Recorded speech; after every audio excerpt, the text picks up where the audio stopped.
Personally, I'm so intrigued by surfing. Yet it's because of this right here that I respect the ocean to such a degree. I don't even try. Now, there is a place in Waco, Texas where you can go surfing, but that's neither here nor there. And I would love to visit because I am in Texas and it's possible. And I would like to go do that. Although there's a shark of another kind, other people watching, judging. And since I'm very, very clairvoyant, uh, it's, it's very taxing in terms of being able to focus on the craft of surfing, uh, situational awareness and all that is very distracting, I think, to us all. And that is what this shadow animal has taught me when I look at it. It in the book it says that it represents what's lurking up underneath. And that's how sharks hunt. They kind of hover deep within the depths and they come up and they get you, you know? But the shark itself, like if you were to actually be a shark, you're not really afraid of it anymore. And that's how these shadow animals work.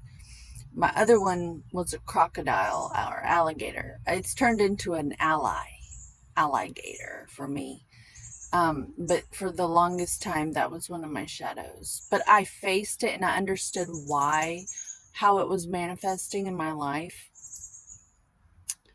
And I'm going to talk about the crocodile really quick. They do this thing where they get their prey and they grab it and they drag it to the depths and they roll and roll and roll and roll. It's called the death roll. Well, verbally, that has always been my defense mechanism. If you try to attack me or hurt me, I am able to drag you to the depths of your own psyche, to a place where it will haunt you and you won't be able to get over it. Um, and I'm sorry, but I do have that power, and I do my best to exercise restraint in that realm. So the shark is my one of my shadows, and I'm gonna have to learn how to exercise restraint. Thank God. Um, I think deep down at my core, I'm pretty good. You don't have to really worry about me too much because I have integrity and I I'm here for service, at my core. But like everything has the potential to do damage. It's just the nature of this whole place. It's whole. It's complete.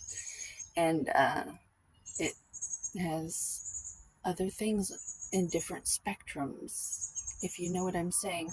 Like the gradients of colors, it's black and white. Everything's alright. There's just different shades of gray here. That's how you can see it. But this this inspires us to be the creeper of our own internal creepers, to maybe go lurking in your own darkness for a bit. Dive down there and just look up and see what might be a little easy to go after. That way, there isn't anyone else who can do that to you because you already did it. And you're more advanced because you know yourself. You know your weak points. And you're not afraid of them because you're a majestic great white shark And sharks aren't afraid of sharks. They're just not. uh, because they're sharks. Why would you be afraid of yourself? Unless you don't know you're a shark. So that's what this card's saying to me today. I'm a little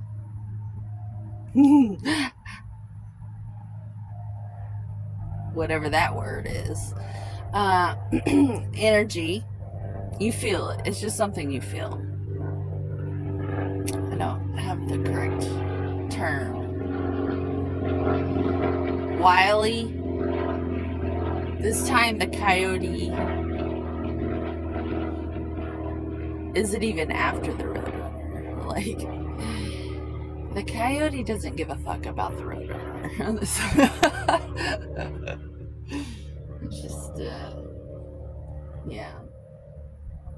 You know, it's interesting. This deck does not have the coyote, which is a very shamanic animal. But I think these cards are more geared towards like the chakra and like Indian philosophy. That might be why I don't think they have coyotes over there. Coyote. But yeah. It's something about the trickster energy is coming up, or I wouldn't be talking about it. It wouldn't be here right now. I feel like the trickster is the greatest teacher of all, because any mother knows to give medicine, you have to like hide it. And I don't even think we would need medicine if we would just do the things that we don't feel comfortable doing. Like, you wouldn't need it to go so far as to need medicine at all if you would just do the things that you don't want to have to do. And the comfort zone represents us needing to hide medicine and sweet treats. Like, to have to trick in the first place. Because medicine, when it gets to that far, is bitter. But it makes you better. So don't be afraid of this energy, because a lot of times we're silenced in a way because it's suggested that it's an uncomfortable truth and it's inconvenient and it's naggy. The squeaky wheel gets the grease.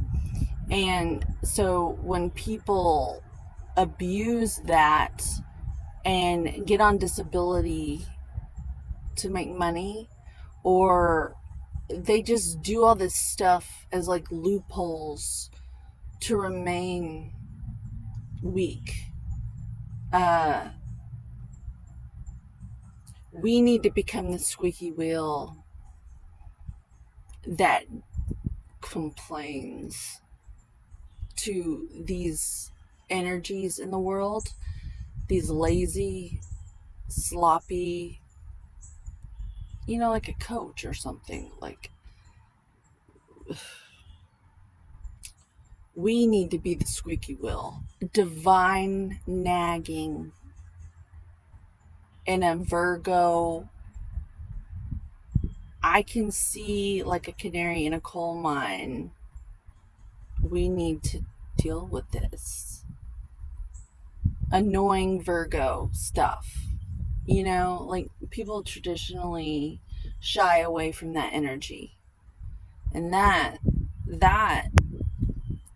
mixed with remaining quiet for a while and kind of being behind the scenes of your own life and your family, if you're a woman especially, and you're in charge of giving orders, because you really are. You're in command.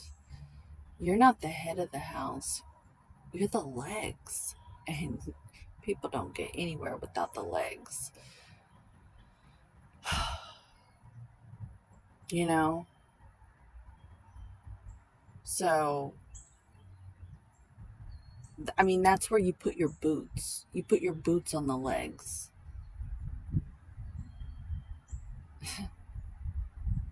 Take command. These women are the ones who feed the families and get the men hooked on them through their bellies. Well, you're killing your husbands and you're killing your children by going along with their comfort zones. Be a divine nag and insist with love, a medicine ball, assist, like, instead of a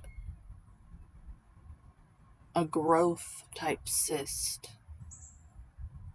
Be an ass and put a loving cyst around our families again, to where we're nagging them into their health.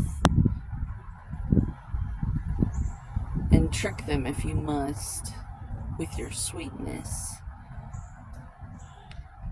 But do it to where it's medicinal